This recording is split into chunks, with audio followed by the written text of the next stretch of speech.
What's going on, everybody? Welcome to another episode of Pod Scum. I am, of course, your host, Reckless Rexx Ruger, your bastard of ceremonies, a.k.a. the King of Sleaze, a.k.a. the Son of Glam, a.k.a. Diamond David Lee Roth Jr. Take a look at his hair. Take a look at that face up there.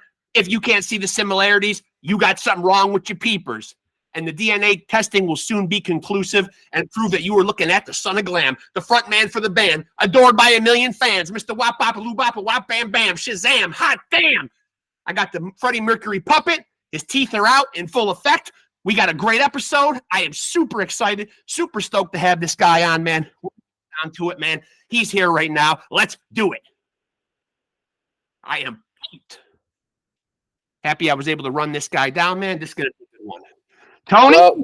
Hey, how are you? How's it going, man? Good, you? There was no way in hell that I was going to let you come on. There's no way I was going to let you come on and out-glam. I lost your camera there. I don't know what's happening. Yeah. There you go. There's no way I was going to come on here and let you out-glam me, man, because I'm in the process right now of course, working through serious litigation to prove once and for all that I am Diamond David Lee Roth Jr. Nice. It's not going well, but it doesn't mean that I'm going to try. I stop trying. You know what I mean? Like, all I really want, and I tell people when they come on here all the time, I just want a little taste of that Panama money. You remember back in the days when people actually sold albums? Yeah. The good old days. You're out glamming me with that Soulfly shirt, that's for sure. I'm trying, man. I'm doing what I can, man. You know what I mean? But listen, man, I'm really happy to have you on here, man. And I really sincerely, man, love what you do, man. I'm really digging letters from the psych ward. I work in healthcare, man. I'm a nurse by day. I feel like sometimes I'm in a psych ward, man, around all these old people going off their rockers, man. So I'm really relating to the material. Thank you so much. Yeah. Yeah, it really is good, though. And I got to ask you right off the rip, before I go into your backstory, because there's so much shit I made notes about that I want to ask you about, man. But when I listen to an album like this, man, and it's just so great from top to bottom, the songs that rock really kick ass, the songs that are more introspective and more ballad-like are so amazing, man.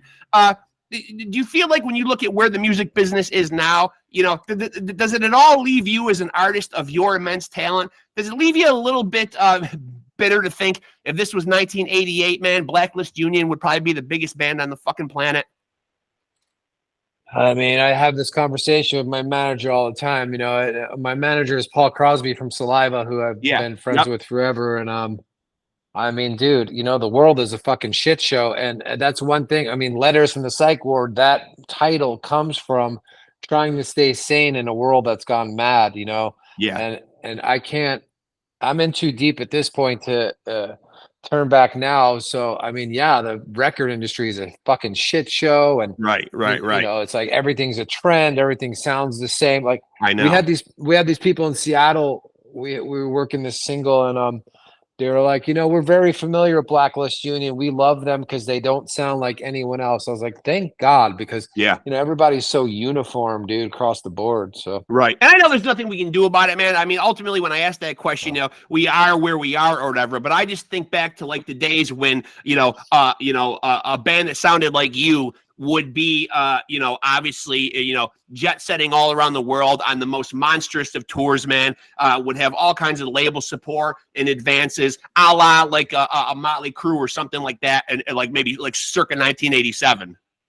Yeah, I mean, that's before my day, but I mean, I don't know, but it's weird that bands like, Motley Crue still touring, I mean, Duff and Slash, and they're very familiar with us, and all these bands that are out there, like, nobody's thrown us a bone yet, man. I know. So, we keep plugging along. Not that they have to, but if I was in a position where some younger bands and newer bands are trying to break for as long as we have 6 records in now, it's going to be, you got to throw people a bone and for rock and roll. Absolutely. Yeah. You make a good point. Yeah. I mean, just for the essence of rock and roll. So if I can backpedal a little bit though, for you on your own personal journey, when you get started and you end up on this trajectory of doing music, was there a specific artist or an album or a song that really sparked, you on this journey?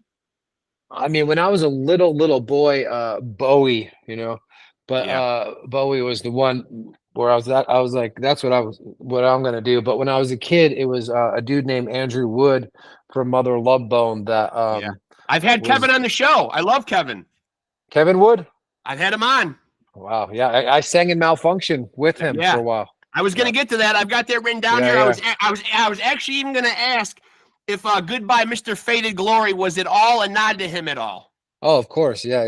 Because obviously that's a line in Stargazer, so I kind of picked up on that a little bit. You know, when I was reading through the history. Yeah, I've had Kevin on, man, and it was a great episode, and I was really fortunate to actually be able to run him down and really kind of I don't want to say high pressure him into coming on, but he doesn't do a lot of this kind of stuff. He's I mean, obviously you know him. You know, he's a pretty introspective kind of guy, and you know, not really a guy that's almost the polar opposite of what his brother Andy was like, where a guy polar opposite crave attention. Yeah, polar opposites.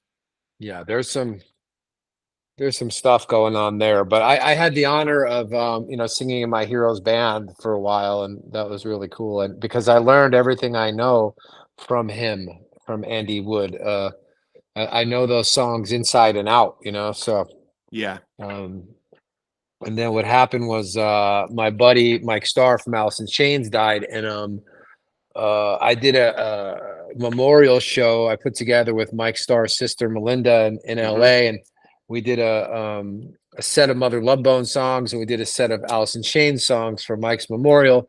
And the tape of the Love Bone songs got into Kevin Wood's hands, and then I was asked to join the band basically not long after that. So yeah, I actually love that scene, and you're hitting on a lot of the stuff that I really like, because like for me, you know, Alice in Chains is kind of like, you know, really up here for me, and you know, and Lane Staley as a vocalist. You know, I know a lot of people probably look at that time of the '90s, and that, you know, I hate to use that term because I know they hate that term, grunge. But when that scene kind of came around, though, what did you think about it, you know, at that time? Because obviously, you know, the 80s music, as much as I love it and grew up on it, I'm 51 years old, it did seem to become like it was starting to get a little derivative, you know, all about the sex, drugs, rock and roll type stuff. It almost seemed like kind of cathartic, like music kind of needed like a cleansing out a little bit.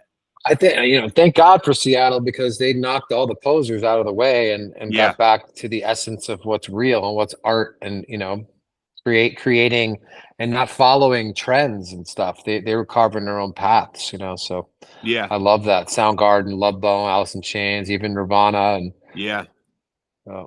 STP. And so when you say you know, Andy Wood is like a hero, and you learned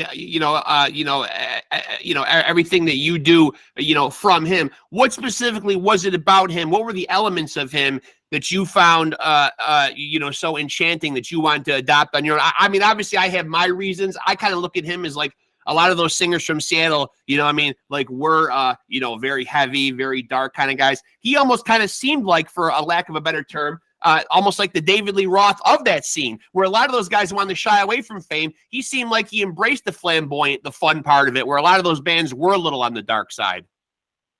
Yeah, I mean, the thing I loved about him was he was magical, dude, like Zeppelin, you know what I mean?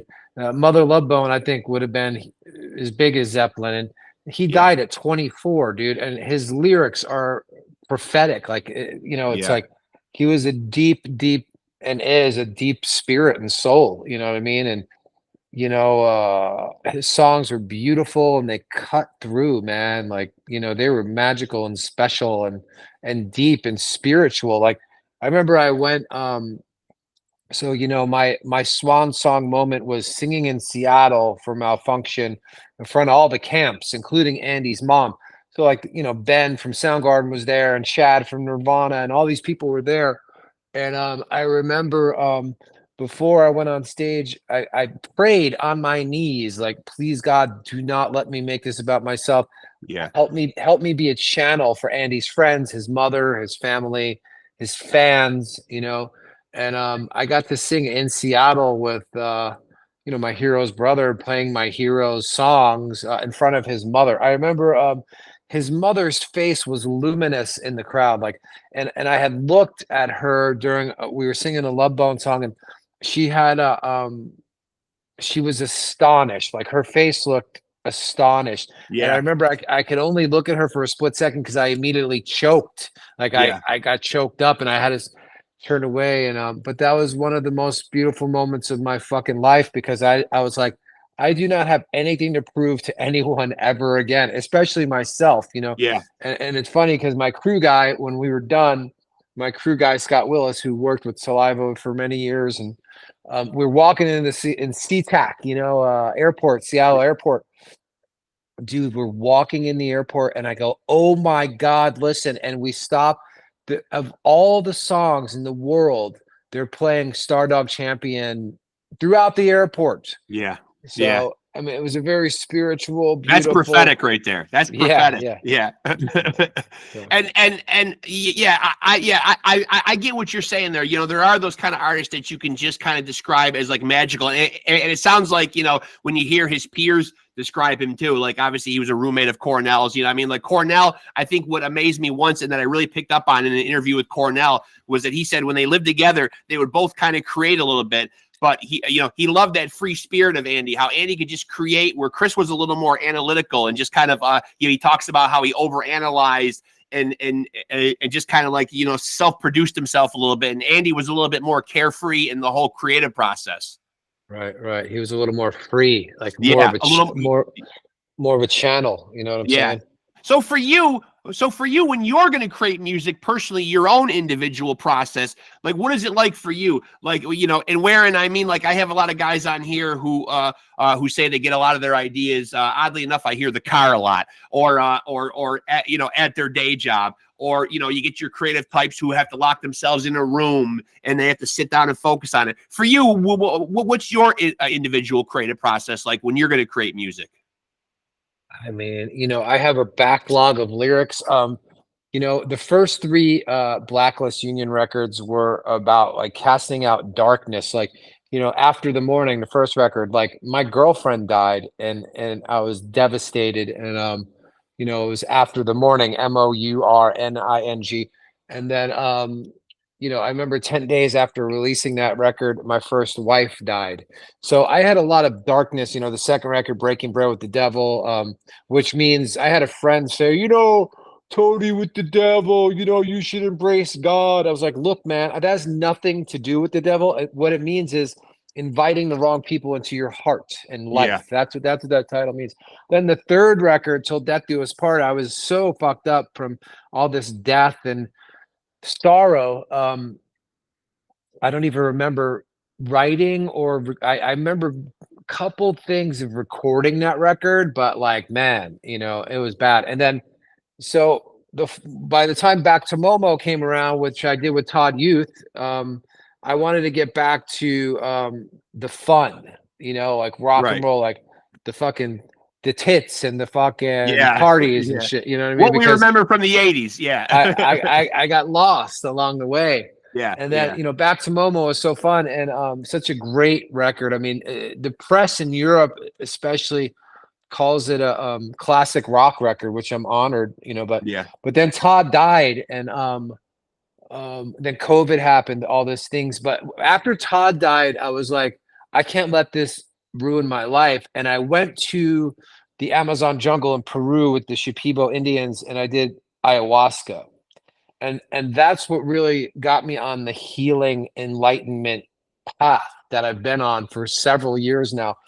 The whole Letters from the Psych Ward record is basically ayahuasca songs, and also the fucking torturous marriage I was in that almost destroyed me. You know what I mean? And then we're working on this. I went back to the jungle this past December of 2023, and started writing the new record, which is going to be called Slay the Dragon, and that'll be out sometime 2025. But man, all of these songs are real life. You name one Blacklist Union song, I will tell you what that's about in my own personal life. Like nothing's contrived to sound cool, or we're not following any fucking trends. And and like Andy Wood or even Steven Tyler or fuck Lane. Like I take lyrics very seriously. Lyrics are magical, and then melodies. I'm the melody maker and the lyric guy. So So when you're in a band with guys, you know, with the rest of the Blacklist Union band members, are you the one that kind of takes the reins creatively, or is it a collaborative? Do you bring the lion's share of the ideas? Do you bring all of the ideas? Yeah, so it all depends. Like, me and Todd, on the Back to Momo record, he wrote the music and I wrote the melodies and lyrics, and I would help with arrangements or, some different musical parts and stuff. Like Evil Eye from Back to Momo, Todd was auditioning for Guns N' Roses. It was down to him and DJ Ashba when DJ was, Yep. And he had wrote Evil Eye for Axl. And Axl didn't want it. And Todd was like, "Do you want to hear the music for the song I wrote for Axl?" I was like, yeah. So then, I wrote the melodies and lyrics to Evil Eye. But so, after Todd died, we had such a special, man, we had an amazing writing chemistry, dude. Like, I swear to God. And what I loved about Todd was that I didn't have to say, "Oh, check out this band, check out that band." He already had it in him. Plus, he was so punk rock. Like, I'm very punk rock. Yeah. And so it took a while. Like, I tried writing with the guitar player from Warrior Soul, like, and that never happened. And that's a huge influence for me, Warrior Soul. And then anyway, I ended up writing the Letters from the Psych Ward record with Chris Johnson, who's produced all the Blacklist Union records and who knows my voice better than anyone and knows my influences and so forth. So, and then we came up with Letters from the Psych Ward, and I can't wait for people to hear the new records, Slay the Dragon. I mean, one of the songs is already out, Horns and Halos. Yes, it's amazing. It's been getting a lot of airplay. I wrote that actually with Paul Crosby from Saliva, who's my manager. Yeah. So that song's been doing pretty well for us, but you have a very unique sound to your voice, though. Are you somebody that ascribes to any kind of, for other vocalists out there, I mean, even young guys starting out in the music business, do you have any kind of a routine, whereas how you take care of your voice? Because I've actually talked to guys on here who do have the routines, but then I have guys who just say, I just go up there and I just fucking let it fly. I mean, I don't ascribe to any type of philosophy or like any kind of a care or any kind of a warm-up routine or any rituals or anything. So yeah, I always say I rather listen to Johnny Thunders than Yngwie Malmsteen, you know what I mean? Because like I'm a street guy.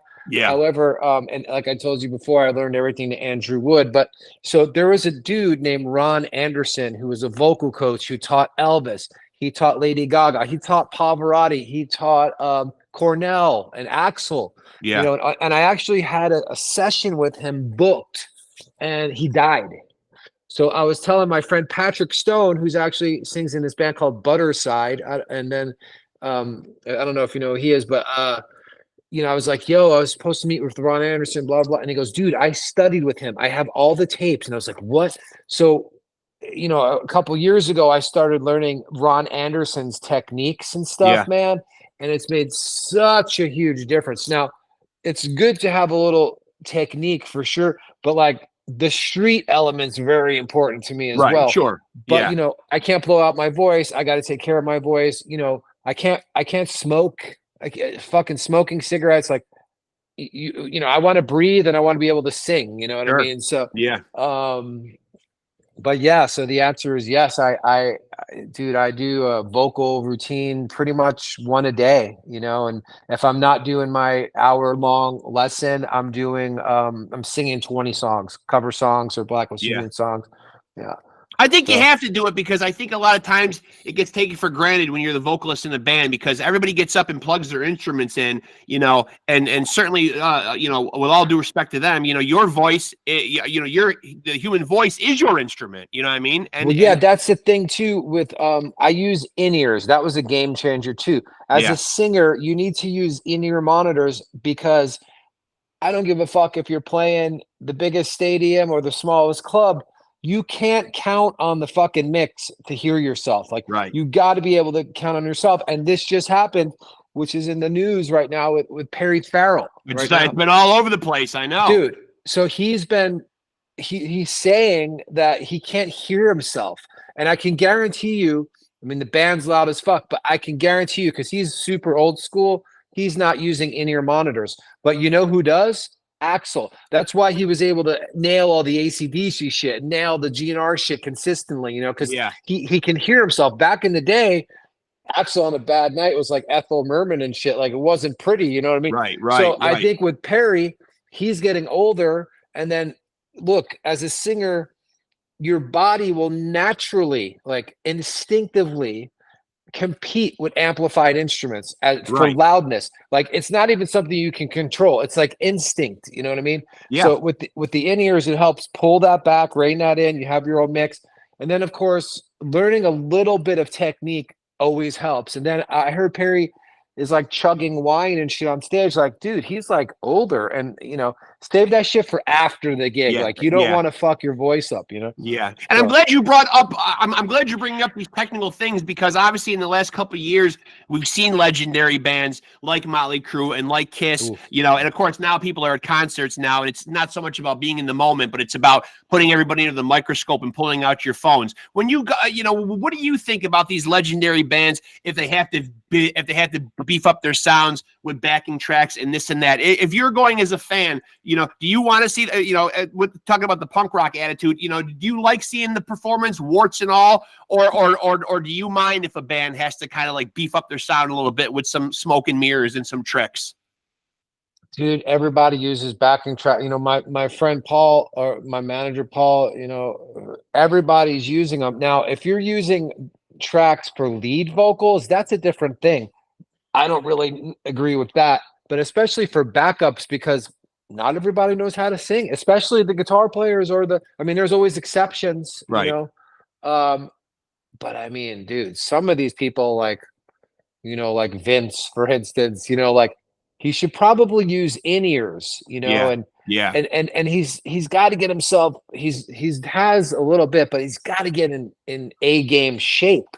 Because all of those things matter when you're singing. It's a physical thing, it's a physical thing. Yeah. So, and I, with all due respect to Motley Crue, I mean, they're fucking legends. They sold way more records than I fucking ever have. You know what I mean? But I don't know. I can only take care of my side of the street, Well, it's tough because from an outsider looking in, and I'm not a professional musician, I don't know the ins and outs of all the technical stuff, but then you see these guys taking a whipping on there, and you hear these things like, oh, Nikki Sixx isn't even playing his bass up there, you feel like, it's like you start to look at like how much of what I'm watching is actually, if fabricated, and how much of the genuine article am I seeing?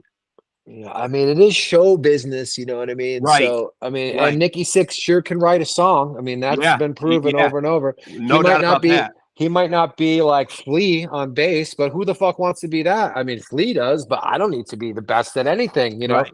I just want to do my thing and do my art, and hopefully people will like it and enjoy it. And but it also seems like a double-edged sword, though, because you're going to get people that are going to say, if you do give them the genuine article, they walk out of there saying, well, they sure don't sound like they did 30 or 40 years ago, which nobody can really replicate that. Or you get people catching them doing the tricks, and they're still putting them under the microscope. So you're kind of damned if you do, damned if you don't. Yeah, and especially now in today's digital age, everybody's a critic. Everybody's got something to say and stuff. Yeah, and most of the time, it's negative. I mean, people's mindsets are in a negative, frame of mind for the most part. So, I mean, they're out there doing it. They're having a good time. They're playing music. They're still doing it. And they've been doing it for a long time. So, hey, props to them. I'm glad you talked punk rock a little bit, man, because, I've been fortunate enough to have guys from all different genres on here, including guys that play punk rock / hardcore or whatever. In this day and age, do you think that punk, I'm talking mainly about bands that are like, like newer, like from the 2010s, the 2020s on or whatever, do you think that there's enough of that punk rock ethos and that attitude, still existing today? Because it does seem like nowadays with so many songs on the streaming sites and everything, anybody can really get their music on there nowadays, which maybe makes them feel like a rock star or feel like they've accomplished something. But it seems like there's not a lot of people really going out there and paying their dues, like those old punk rock bands like used to do. Do you think that ethos and that attitude exists in rock and roll anymore? I think it does, but it's needles. They're fewer and far between. Needles and haystacks. My punk rock is like GBH and the Exploited, and you talk about hardcore like Todd Youth that I wrote Back to Momo with. He was in Murphy's Law and the Cro-Mags and Agnostic Front. Like He was in That's the kind of bands I'm Degeneration. talking about. Yeah, I've had guys from Agnostic Front on here, a band that I absolutely love. I had a guy on here last night from a California band called Take Offense. Just guys that are still doing that really old, like crossover thrash, hardcore approach. I mean, dude, on the Letters from the Psych Ward record, there's 2 covers. Well, actually, there's 3. There's an Aerosmith cover of Mia that I did for my daughter. Amazing. Then there's Gates of Steel from Devo, and Bowie, Golden Years. So me and DH from the Dead Kennedys, the drummer, and Xander from the Circle Jerks, for fun, we went in and recorded the Devo song and the Bowie song, and then DH died. So I asked Xander, I was like, Xander, I got to put these on my record. And he's like, yeah, go for it. But that Circle Jerks, Dead Kennedys, I mean, those guys are legends. Now, those are 80s bands. It's funny because the 80s rock bands, for the most part, God bless them, but like there's not many people going to see those bands. Dead Kennedys and Circle Jerks are selling out everywhere they go. You know what I'm saying? Because it was real, man. They weren't following any trends or any bullshit like that, Yeah. So, but I love what you did with this album, though, man, because it is a fully realized album, and it seems like around the COVID time, I don't know if it's a combination of the dwindling attention span of the general public, and the fact that it's like I mentioned, all the songs that are on the platforms and the influx of music or whatever. It seemed like around COVID, people were putting out a lot of singles, and they were coming out with. It seemed like they were in a rush to put out singles and EPs and like stay relevant and on people's minds. We don't want anybody to forget us. So it's refreshing to see that you actually took the time to do a long play album. Do you feel like that's what works best for your band rather than the singles and the EPs and stuff? Obviously, like I know you put the singles out before the album, but you're doing a fully realized album though. Yeah, Paul, our manager, is always pushing us to do EPs, and like, man, I was a kid that I wanted to read the liner notes. I wanted to see the artwork. I wanted to see the pictures. I have more than a 5-second attention span, and this is art. So, this is my art. This is the way we do it. I've never, ever, ever followed any fucking trends ever. Not with fashion, not with music, not with anything. So I'm not going to start now. And it's a different animal. Like we're putting out singles and, all the time, and videos and, man, content, social media content. Like I don't give a flying fuck about social media. In fact, I think it's not social at all. It's antisocial. It gives the illusion that it's social, but that's a whole rabbit hole of stuff. But there's still people, and, mostly it's overseas, South America, and Europe, or just Australia. They want rock and roll, dude. They want the full, gamut. I think it's important because because you make a good point. Like that's how albums, I almost feel like back in the day, every album to some extent was a concept album. But there was a cohesion. It was meant to be listened to from start to beginning, and the songs were arranged and put in an order that made sense. It was relevant. I love that. I love that part of it. Man, I love writing. I love recording. I love, getting the artwork together and doing all that stuff. I love that stuff. Like that's my favorite part. And then of course performing is like, I love that too.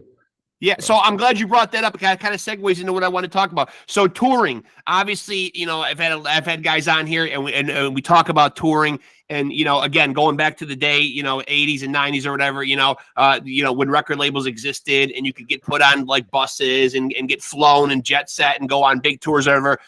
What's the touring itinerary like for you guys? And how often are you able to tour? Are you able to get to the places that you'd like to get to? Would you like to be doing more touring and getting this record out there more? Yeah, man. I mean, we want to be touring, but we're also grown men with kids and stuff, and we have bills to pay, and we got fucking bills to pay. So, and doing direct support slots, like we did some dates with Texas Hippie Coalition, and that was great. We loved them, and we won over their crowd. It was a biker crowd, but we fucking rocked their shit. Like they saw me and my guitar player walk out, and they're like, "Oh God, we're makeup, glam fags, blah blah blah." Yeah. Then we rock their shit, and they buy the merch, and so and then we're doing some dates with the Dead Boys, which are a legendary punk rock band. my friend was like, I never heard of your band, but my friend Cheetah told me about your band. Do you know him? And I said, no. I said, the only Cheetah I know is Cheetah Crone from the Dead Boys. And she goes, that's him. That's him. I'm like, he told you about my band? I'm like, yeah, that's pretty cool. We're doing some dates with him, and then we're also doing some dates with Josie, Scott from Saliva. Yeah. Which I'm looking forward to. He's my good friend. I mean, I'm in the first Saliva video there ever was, Your Disease. I'm in Rest in Pieces video. I mean, we go way back. So yeah. Yeah. And it is cool when I was putting together my notes of stuff to talk to you about, though. I do love the, and I'm going back to it again, but I do love the Mother Love Bone connection a lot. And I tell a lot of my friends, who got in on the whole grunge thing, even back in the 90s. I had done my homework and kind of had seen that scene kind of coming down, the pike, and kind of had my ear to the pavement and knew that stuff was coming before it even really got here. And I was getting very excited about some of those artists. And I often lament sometimes, and this is nothing disparaging against the Pearl Jam guys, but I almost wish that Mother Love Bone, had survived, man, because and I've been to see Pearl Jam live. I love what they do, but I loved Mother Love Bone so much more. Oh God, yeah, man, I'm such a Mother Love Bone fanatic. Yeah, the term fan comes from the word fanatic. Oh, yeah, dude, I kind of am too. I had to get the documentary, the whole Malfunction thing with all the unreleased stuff, and it's just fantastic. But for me, dude, not a Pearl Jam fan at all. Not at all. Yeah. No. I've tried. Yeah, it's become less and less with me too. And it almost seems like my excitement with them kind of almost stopped after those first two albums, and they've kind of like lost me as their career is growing on a little bit. You're a music fan, dude. There's things that are timeless. Yeah, and then there's bands that represent an era, and after a while it sounds dated. You know what I'm saying? It does. So, but then there's the timeless bands, Zeppelin, Mother Love Bone, Soundgarden, STP. I was in the running for STP, man. I almost got that gig too. But I just got to keep going, dude. That's all. I got to keep going because I'm in too deep at this point to fucking turn back now. So yeah. If you could pick the one or two things even that you gleaned the most wisdom from and adopted the most, from your time kind of being, for lack of a better word, an understudy or like a disciple of Andy, like what do you feel like it was? He's got so many great traits that make an amazing frontman. There's such a plethora of stuff to choose from, but specifically for you, as a frontman now yourself, like what do you feel like are the best parts of him, that you've adopted to your own style? I think that he was a channel. He didn't make it about himself. He was an open channel for the spirits and the energy of the universe to flow through. And you can hear it in his lyrics and see it in his performance. Like it was something beyond, for me, the human experience. Like he was a very spiritual being, dude. I mean, come on, the guy was 24 when he died. If you read his lyrics, they're so profound and so deep and so timeless, Yeah. And that, man, we were gonna write a Malfunction record using some of Andy's lyrics that he never had, that Kevin had. And, I got to read some of those lyrics and I was just like, wow, man, because he knew something, but, I don't know as much as he knew, but felt, felt something. A lot of intuition. Yeah. A lot of his career seems really based on feel. And plus it's refreshing to see, like in that documentary, that where a lot of those guys, are projecting a certain image of anti-fame and kind of like a darkness about them. He's sauntering around Seattle, man, like he's the biggest star in the world. Flamboyant, stylish, like really marching to the beat of his own drum. Right. Yeah, that's refreshing to see. Like that's refreshing. Those are the kind of frontmen that really stand out. And I agree with you. Like I think, had they had the legs and continued on, I think they would have been one of the biggest bands in the world. My friend Heidi, who was best friends with Lemmy, and she was there when Andy died. She was there. Yeah. And she gave me last year at our record release for Letters from the Psych Ward, she gave me one of Andy's rings he was wearing when he died. Wow. every gig I do and every video I shoot, I wear that ring, and I have to wear it on my pinky finger because it's so small. But you know, that's magic. I was handed down magic. That's one of the most special gifts anyone's ever given to me. Yeah. Yeah. And now, why do you think? I'm going back probably like over a year since I've talked to Kevin and had him on here, man.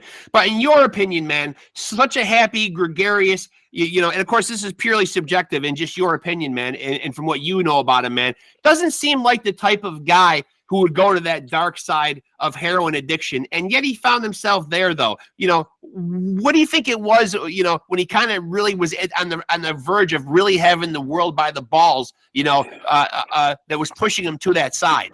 Andy? Yeah, and of course, this is just you speaking, obviously, and your own spin on it. I can tell you that some women are deadly, dude. Their love is fucking deadly. Steven Tyler says it. You know, that kind of love is the killing kind, you know, and I went through that shit, dude. It almost got me too with my ex. And thank God I escaped with my fucking life, dude. You know what I mean? And I think he was a very, you know, caring, loving, big-hearted dude. Yeah. And in my opinion, and many, many other people's opinions, including Mike from Alice in Chains, you know, I think it was the specific company he kept with a specific woman. I don't want to I mean, I already said enough, but people that know the situation know who I'm talking about.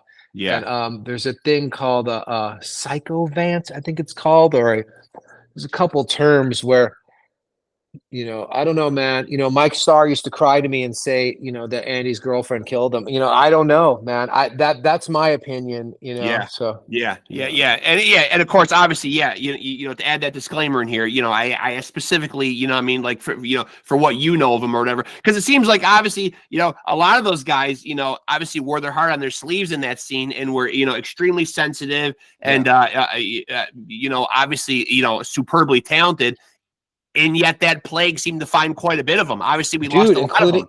Lane too. I mean, you know, Demery was his girl, and she died. He never recovered from that, man. That shit killed him, dude. You know what I mean? Yeah, I've learned so much. I've learned the most about those guys, specifically Kurt and Lane, from Mark Lanigan's book, which I would encourage anybody to go out and read that audiobook. It is the best fucking thing since sliced white bread. Mark Lanigan narrates it himself. It's the best fucking goddamn rock biography ever. Nice. Yeah, Lanigan's amazing, dude. An amazing book. And another guy that we lost too soon too. Yeah. My friend Shelly was married to him, and you know, I don't know what happened with that, but it seems like it seems like the whole side has been kind of tight-lipped. Like I know he went over and he moved abroad over to Ireland or whatever, and you know, after the passing of him, I did have Gary Lee Conner on, the guitarist from Screaming Trees. I've had him on a couple different times, and it was even, I think, a tough book even for those guys because he really pulled no punches. Yeah, I mean, you know, obviously, you know, he's a very candid, very honest guy. You know, even to the point of probably burning some bridges. You know, but I mean, you know, if you're telling your story and you're telling it honestly, though, you know, sometimes there's going to be some shrapnel. You know. Yeah, man. It just happens that way, you know? And so what's the next plan? Like, you know, because, you know, you obviously just put this album out in 2023, but as I said earlier, you know, it seems like a lot of musicians are kind of on that. And I know you certainly made that point crystal clear that you don't follow any trends. But with that being said, though, it seems like people do want to stay on people's minds and in people's ears. How fast do you think about a follow-up to this? And when would you like to have new Blacklist Union music out?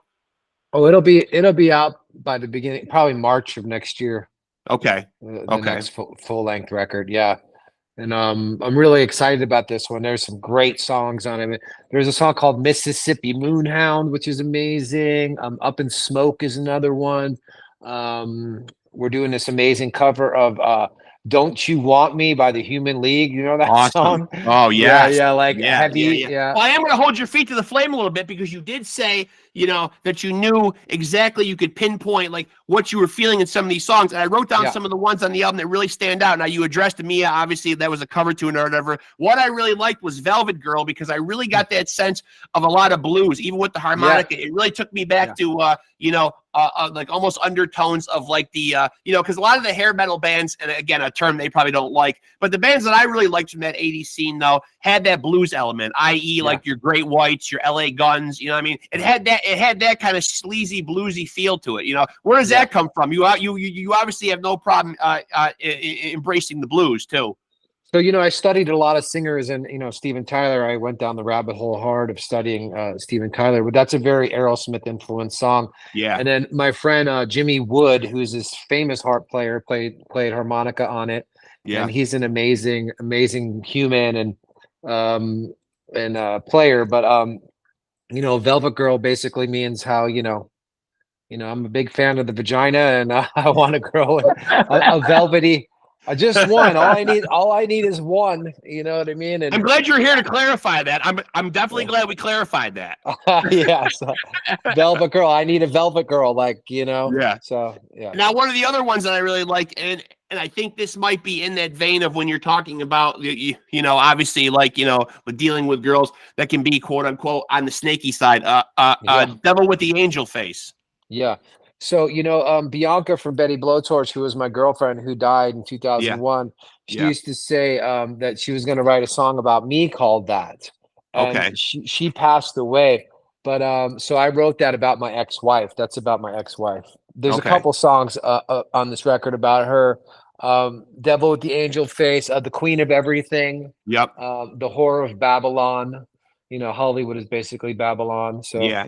Now, do you feel like when you write lyrics, because obviously you're putting a lot of human emotion into this, wearing your heart on your sleeve, is writing and creating for you a cathartic experience? Do you kind of consider it like you know, almost like a fortunate way, you know, that you have this ability, and almost look at it like it's a therapy in a way? Totally. I was just going to say it's very therapeutic for me, because so much of it is reminders of what to do, what to not do, and so forth. They're all very, very therapeutic for me.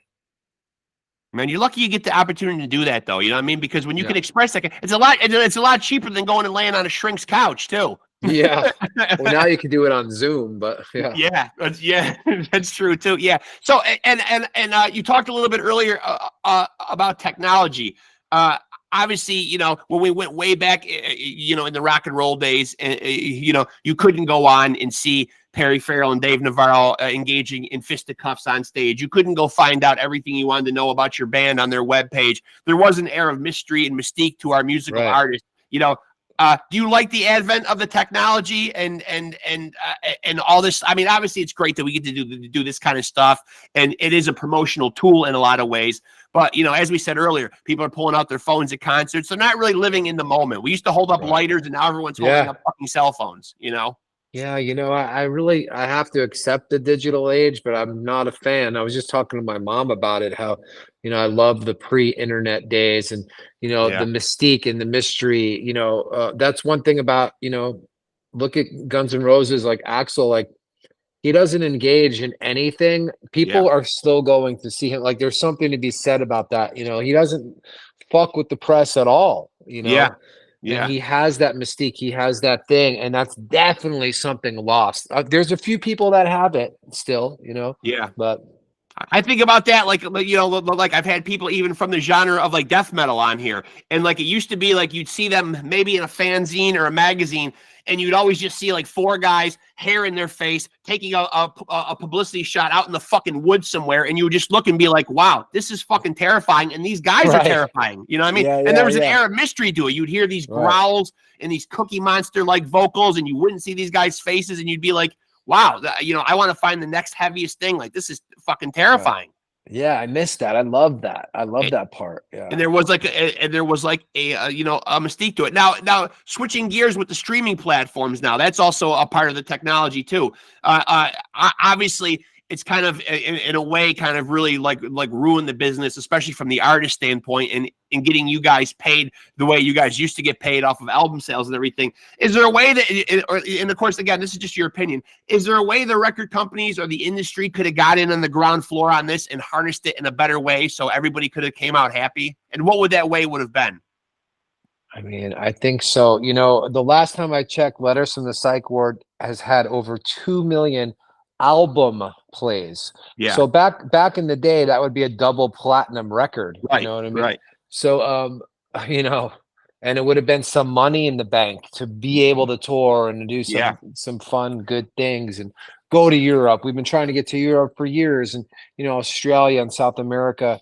But there's something I heard recently, I forgot what it is, that some sort of code or something that they're using now where you have to pay to hear music and you can't share it. I forgot what the fuck it's called, but there's stuff happening right now. You know, they had that strike in Hollywood with the actors, you know. Right. Yep. So, you know, that was basically about what we're talking about, is the streaming and all this shit, is because the actors weren't getting paid residuals on this stuff, you know. And I have some friends that are big actors, and I was like, man, I really hope this helps, you know, the music business, because we're fucked, you know. Yeah. How am I going to have 2 million album plays and no fucking money from that shit? You know? It's insane. It's insane. I mean, yeah, because you know, I think people think like, okay, you're creating art, your name is known and it's out there, so you're just automatically somewhere sitting on fucking piles of money. You know what I mean? That's the illusion. But nobody wants to go to work for free. I mean, I wouldn't want to go to I wouldn't want to go to the nursing home where I work and take care of the people that I take care of and not see a check at the end of it. You know, the exact same way that you're putting out fucking art, though. You know what I mean? Like, were you like in favor, like when, you know, like when the Napster thing got huge, like it was very, very polarizing when Lars kind of from Metallica kind of came out against it or whatever. People were kind of shitting on him, saying, well, at this point, you're already worth millions and millions of dollars. Yeah, but it's also his job, though. You know what I mean? You're basically, you know, you're still stealing from him. Like, were you a supportive of that?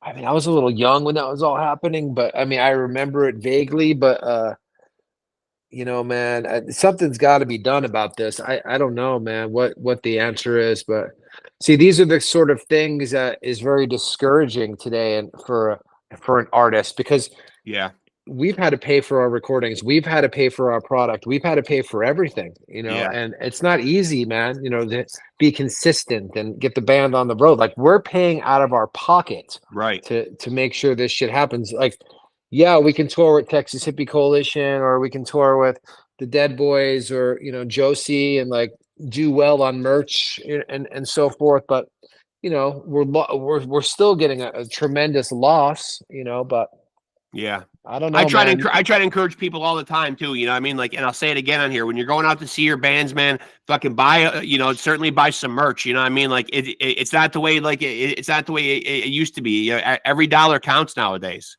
Yeah. It really does. I think now artists, you know, I'm sure they've always said it throughout the years of rock and roll, you know, that they do it because they love it. But now if you're in it, you really are doing it because you love it, because it's certainly not many people are getting rich. No. You know, I mean, it's certainly not like what it once was. So for you, I always say this kind of question, like as I'm getting towards the end, and some people really pop the answer out really fast. I get the feeling you'll be one of those guys that'll pop the answer out fast. But for you, your Mount Rushmore, this is just, again, subjective. Your 4 artists that mean the most to you. You know, you know, if you're on a desert island, these would be the 4 artists you'd want to listen to for the rest of your fucking life if you had to. Well, of course, Andy and Andy and Cornell. Steven Tyler and Axel, you know. Yeah, that's 4 pretty fucking good ones. Yeah. And it's good because it's running the gamut of, like, you know, where you're certainly hearing, like, you know, a lot of different, like, emotions being tapped into. So you're not just hearing, like, one style of music, too. You know what I mean? Like, you know, that's kind of important. You wouldn't want to be on a fucking desert island with just one voice in your head forever. Yeah, no. Or one style of music, man. That'd be a little monotonous. So, listen, man. I can't express enough, man, how much I really love this fucking album, man. You know, I hope you know that there are people out there, man, you know, that you are reaching with it, and that really, really do appreciate the art that you're putting out there and really love it, man. That's what I try to express the most by doing this podcast, man. Just to let you guys know, you know, that it is reaching people out here, you know. Thank you. I really appreciate that. I hope that fucking matters, man. And I really enjoy doing this, man. Yeah, I've been looking forward to this, man, and having this conversation with you. To stay in touch for sure, man. Now that we're hooked up on Facebook, you know, when you got something popping, man, I'd love to do it again. Great. Yeah. What part of the country are you in? I'm in upstate New York. Oh, what part? I'm right near Syracuse. Oh, nice. Yeah. Gets freezing up there in the winter. Phew. Yeah, it's gonna. Yeah, it's still pretty nice. You know, we've had a nice little warm patch these last couple of weeks, man. You know, we always get that like Indian summer, man. So we are still getting some days in the 80s, man. But it'll fucking turn. It'll turn. Yeah. I've been to Rochester. It'll get cold, and we'll be up to our hips in fucking snow before we know it. Oh my God. Yeah. Rochester isn't too far from you, right? Or how? Couple hours. Yeah. The House of Guitars in Rochester. I've been there a bunch. Yeah. You know, have you heard of that place? Yeah. Oh yeah. Yeah. I love upstate New York. I've been here my whole life. You know, you do get all 4 seasons, man. As I get older, there are parts of me that wish like I was around a little bit more warmth. You know, you get a few more aches and pains. You know, every birthday, everything hurts a little bit more. You know, but I enjoyed the hell out of this conversation, though. I really did, man. Yeah, me as well. Thank you so much, bro. I really appreciate it, man. Stay in touch, Tony. We'll do it again, man. Appreciate you, man. Yep. Take care. All right. Thanks, brother. Appreciate it, man. Thank you. There he goes, folks. That is Tony West, frontman for one of the more important bands, I think, out there right now, man. As you heard, man, a guy that says and does and lives by all the right dogma, if you will, of rock and roll right there. You know, the whole ethos, the whole spirit, the whole attitude. Tony West and his band BLACKLIST UNION. Again, I know I say it every fucking episode, man, but go out and give these guys a listen and then come back and thank good old Uncle Rexx, man. I try to keep my ear to the pavement. It helps when you do a podcast like this. I don't want to call these guys a new band, but, you know, they are out there slogging away, and I can't tell you enough how much their last release, 2023's Letters from the Psych Ward, 13 songs, 50 minutes of just good old-fashioned, down and gritty, fucking hardcore fucking rock and roll, man. I mean, it's just an amazing album, man. Tony, an amazing artist, an amazing lyricist.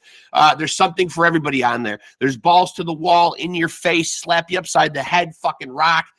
There's beautiful ballads on there. There's introspective lyrics. There's rawness. There's emotion. I can't talk it up enough. And as you heard, man, you know, he studied Steven Tyler.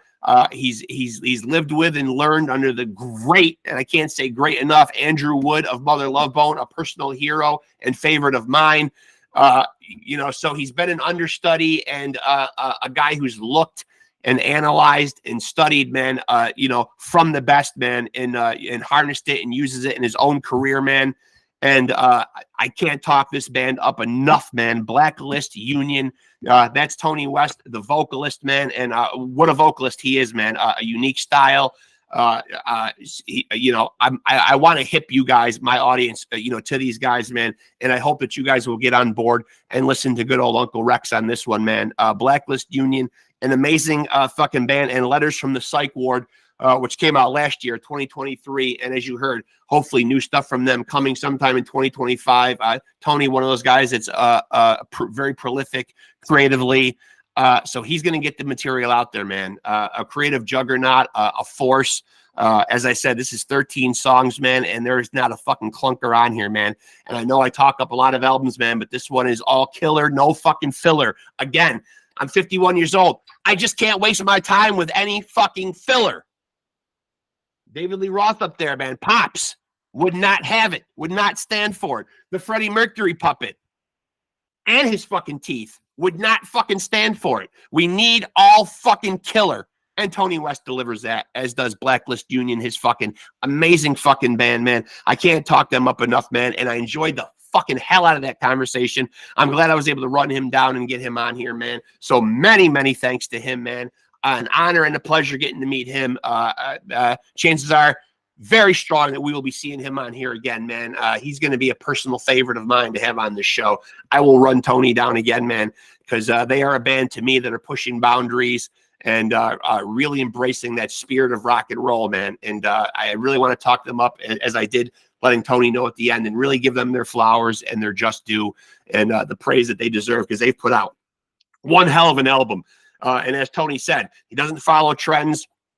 You know, he bucks a lot of the shit that's going on right now and really marches to the beat of his own drum and does his own thing. And I think that's what will stand out when you guys go check out Blacklist Union, man. You will see that this is a band that's carving their own path, man, and doing something original and cool out there right now. At least that's what I hope you take away from it. That's what I took away from it. So again, this is where the cool kids come to chop it up, and we just chopped it up with a cool cat right there, Tony West, and more importantly, he chopped it up with a cool cat, Diamond David Lee Roth Jr. So hopefully that's a story that he'll get to go tell his kids and grandkids. Hey, I think I met David Lee Roth Jr. Well, Tony, if you're watching this back, you did. And the DNA testing will prove it. Just got to get my lawyers on the stick. But anyway, like and follow us on Facebook. Run me down on there. Hit me up with a Facebook request. Friend me on there, man. Let me know what you like, what you don't fucking like, who you'd like to see me get, what I've had on, you know, that you do enjoy, or if anybody you'd like me to have back on or whatever. And of course, if you're watching this podcast with your peepers right now, make sure to like, subscribe, and hit that notification bell. And as I always say when I end these little shindigs, man, remember everybody, take it easy and keep it sleazy.